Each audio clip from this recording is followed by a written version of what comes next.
Let me show you a live setup in the market right now on GBPUSD so that we can start to understand what high probability trading conditions actually look like using Cascade methodology built using CRT principles. So we're going to start on the monthly time frame and then work down the stack until we actually have a read on what we think price is going to do.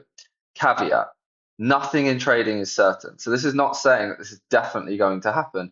It's just giving us the context to trade within high probability conditions. So on the monthly time frame right here, what do we see? We just had a monthly candle close right here. This is the entire monthly candle range for the month of May.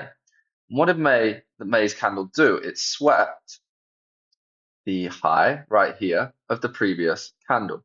So we literally had price creating a bullish candle. That was a continuation candle. Price continued and then shifted and closed inside the previous candle's range. So this is a bearish CRT setup. So there's the low roughly. We have a monthly target right here, and we have that was the manipulation level, and we have the invalidation level here. So this is, for the purpose of today, the boundaries that we're now existing in. We think, based on this setup, price is going to run here, the target, before it's going to invalidate. But we don't want to trade the monthly time frame. We want to get a lot more granular. So what are we going to do? Let's drop down a time frame. So we're going to look at the 2-week time frame, which sits within the context of the monthly time frame. And what we see here is that price was bullish. So this candle closed above its previous candle. We then saw price sell off aggressively, and it created this shift. So we had this buy to sell. This is a bearish order block. So first and foremost, we could mark right here this order block. So price could look to respect this level and continue lower. But we're just going to use CRT principles for today. So what we have is this preceding or previous 2-week candle.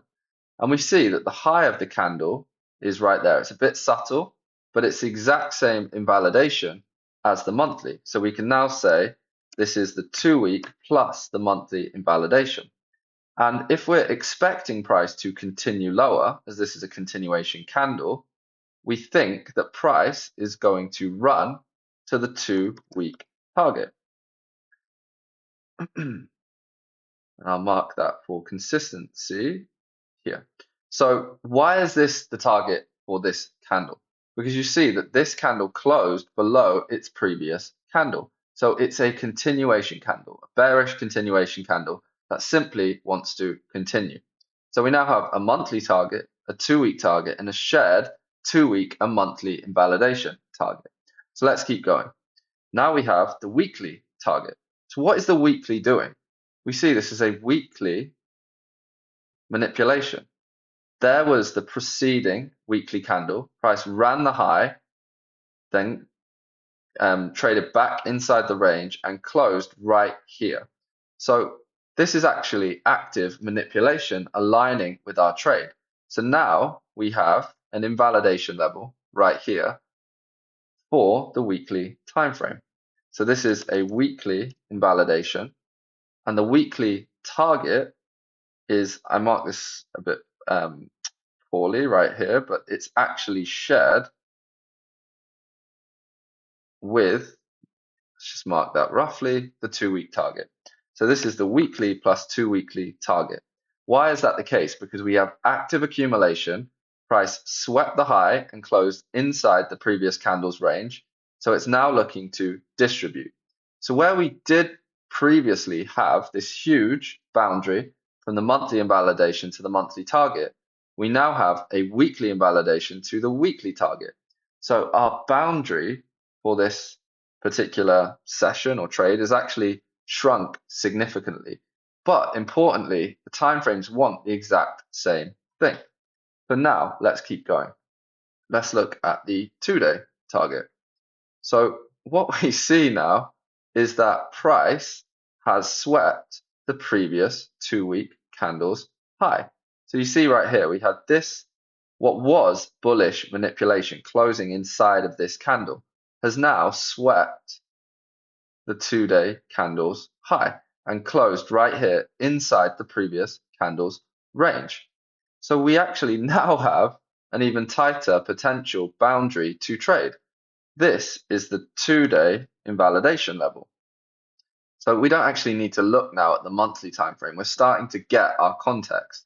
Here is the 2-day, and the 2-day is looking to target the low of the accumulation candle that it swept. So this is now the 2-day target. Sorry. So our boundary has just potentially got even smaller. It's now this area here. But we know, again, that targets are stacked in our favor. Now, what about the daily time frame? If I drop to the daily time frame, now we see something even more interesting. We've just had this candle print, and this was a candle that swept the previous candle's low. So this was working against the stack. But then last night, this manipulation candle closed, and what did it do? It swept the previous candle. So now we have a daily CRT, bearish CRT right here, where the target sits here at the daily target. And the invalidation level is at the high right here. So it's just under the 2-day invalidation. So we now have a super refined daily boundary that is literally sitting in a loaded stack. Now let's actually look at what price action is doing, because we're ready to start thinking about taking a trade. So I could go down to the 12-hour because it's also valid. We have a continuation candle right here. It's closed below this previous candle. So we're expecting price to not invalidate the high of the 12-hour candle. We're expecting it to trade to this level. But I want to really treat this as more of a daily setup. So we can see price is now respecting zones or order blocks. We have this buy to sell. Then we get price coming back into this area, selling off. And we got an order block right there that's just been tagged. And then price has actually closed below this order block. So that's one way of taking the trade, using the 1 hour as your execution time frame towards this level in the market. But what we can also see just by using the 12-hour time frame is that this is an order block, because what price has done is we had price trade into this sell candle. So we had sell to buy, price retraced into the bullish 12-hour order block and tried to go higher.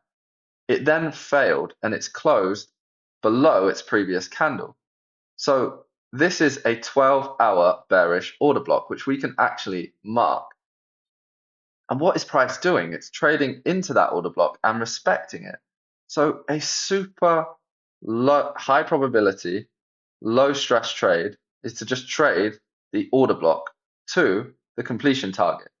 Now, I don't want to get into refinement right here, because of course you could trade these specific order blocks and get much tighter entries. There's a 2.2R.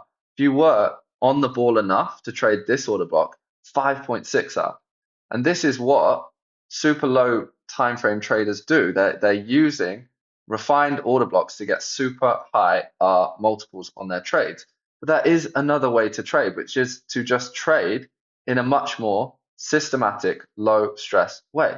Now, I'm not saying that this trade is even going to play out, because nothing in trading is certain. We could see shifts here, we could see new manipulation form that completely discredits what we've just run through. However, based on what the stack is telling us right now, price should trade to this level here, because that is the closest daily target. And before that, we have the 12-hour target, which is the low of the 12-hour continuation candle. So this is the whole premise of trading. You need to select what timeframes you actually want to trade. Do you want to trade 12-hour timeframes, 1-day timeframes, 2-day timeframes, or do you want to get down onto the 4-hour, maybe the 6 hour, and trade using the 1 and 5 minute timeframes.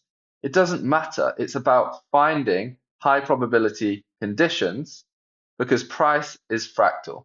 And that is what candle range is for. That is what this CRT terminal, candle range, does. It gives you the high probability conditions in a condensed view.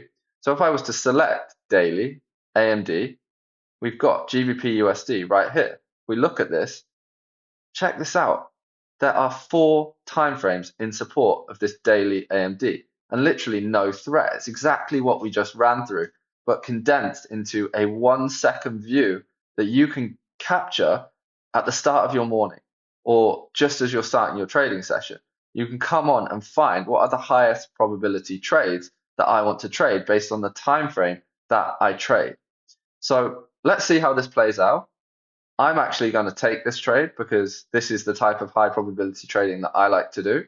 And we'll see. Maybe it will complete, maybe it will invalidate. But if we do this enough times, we're going to play the probabilities and be profitable traders. I'll see you on the next one.